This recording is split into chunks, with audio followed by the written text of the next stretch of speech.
Welcome back everyone to another tutorial from Finance for Beginners. In this video, I'm going to show you how you can invite friends onto your XTrend Speed Trading account. So let's get started right away. First of all, open up the XTrend Speed Trading app on your device. And once you are logged in, you will end up within the homepage. Now within the homepage, you can see the Invite Friends option, which you can click on. And this will take you into the Invite Friends page.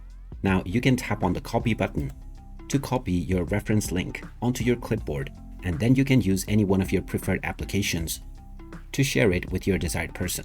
Alternatively, you can also tap on the icons of the various different apps to send the link to anyone. Now, upon sharing the link, the person that will tap on this link will be able to download the XTrend Speed Trading app on their device. And once they sign up, you will be given your reward as well. You can also send the QR code, which can be scanned instead of entering the link. You can also invite multiple persons to get various different tiers of reward. You can have up to 3 tiers of reward by inviting as many people as you want.